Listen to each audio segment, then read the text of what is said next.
Magandang araw! Lunes na naman, samahan niyo na naman nga ako ngayong araw. Tara! Lunes na naman nga at hindi na naman ako OT. Ewan ko ba? Masaya nga ako kapag hindi ako nakapag-OT ng Lunes.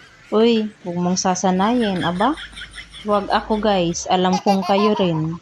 Sinamantala ko na nga habang birthday ng boss ko. Pati nga ang pagsasharon, sinamantala ko na rin. Oops, wait lang yung phone ko. Nagpapansit nga pala yung boss ko. Ayun, tinake out ko na lang. Kasi nga, hindi nga ako OT. Ayun, edi may merienda pag uwi sa bahay.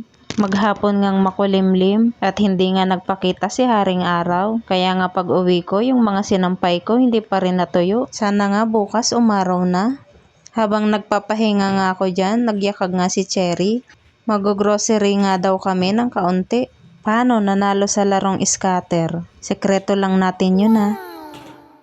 Alam kong alam nyo rin yung larong yun, pero wag nyo nang tangkain. Baka ma-addict kayo. Para lang yun sa mga masuswerteng naglalaro at hindi nga ako swerte doon. Kaya ayokong tangkain. Ayan nga at kami palabas na. Dito lang naman kami sa punta mamimili. Meron kasing malapit na groceryhan dito. At mura nga lang. Kaysa naman pupunta pa kami ng Llanas. Kaya nga ang 100 pamasahe. Ayan nga at nagpa-cash out nga muna siya nung napanalunan niya. Nakakatuwa nga.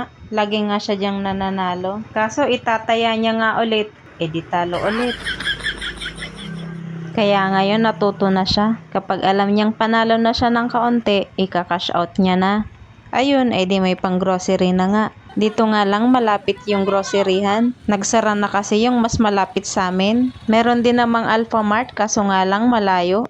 Meron din namang 7-Eleven kaso mas mahal. Kaya dito na lang tayo, mas mura pa. Sabi ko nga kay kuya kung pwede akong mag-vlog. Buti na lang pinayagan niya ako. Ang galing nga ng tindahan ni kuya, kompleto. Alam nyo ba guys, ganitong negosyo rin yung gusto ko. Ito nga yung pangarap kong magkaroon sa lugar namin. Para hindi na nila kailangang pumunta ng bayan. Yung mini grocery na may kasamang talipapa, may frozen foods at gulayan. 'Di ba guys, ang sarap isipin. Kaso pangarap ko pa lang yun. Kailangan ko pang trabahuhin. At alam kong medyo matatagalan pa nga. Okay lang, ang mahalaga may pangarap. Antayin ko na nga lang kung kailan ibibigay ni Lord yung swerte na yun. Diyan nga habang namimili nga kami, binabudget pa namin yung mga bibilihin lang namin. At ang kailangan kunin yung mga ginagamit lang sa araw-araw. Minsan nga, naisip ko, siguro masarap mag-grocery nang hindi mo kailangang budgetin. Yung hindi mo kailangang tingnan yung price at hindi mo kailangang ibalik yung item na nakuha mo na kasi short na nga yung budget mo. Madalas nga nangyayari sa akin yun. Akala ko kasi kasya pa sa budget ko. Ang ending nga, ibabalik ko nga ulit. At sabi ko nga sa susunod na lang. Kaya nga natuto na ako. Tuwing namimili ako, nakalista lang kung anong kailangan ko. At yung wala sa listahan, bonus na nga lang kapag may sobra sa budget mo. At isa nga rin yun sa mga pangarap ko, yung maipag-grocery ko nga yung pamilya ko. Uy, ba't naiiyak naman? Pero tunay nga guys, gusto ko pag nag-grocery nga yung pamilya ko, ayoko nang tinitingnan nila yung price. Kaya pag nakita kong gusto nila, sabi ko nga kunin na nila, wag na nilang ibalik. At masaya nga ako sa part na yon kapag nabili ko yung gusto nila. Ramdam nyo ba ako guys? Naiiyak talaga ako kapag mga ganitong kwentuhan. Siya, ibahin na nga natin yung kwento. Pauwi na nga pala kami niyan. Tinatanong nga ako ni Cherry kung ano nga daw gusto kong ulam. Sabi ko nga hindi na nga ako kakain ng kanin at busog na nga ako sa pansit.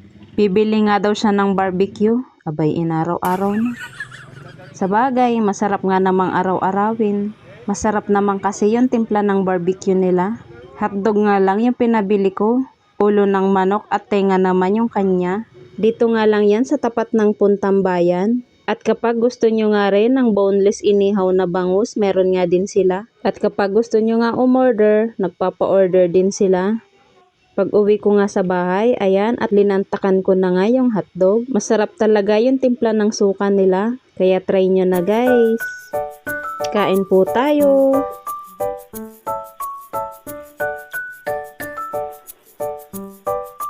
Siya, hanggang dito na lang. See you on my next vlog. Bye!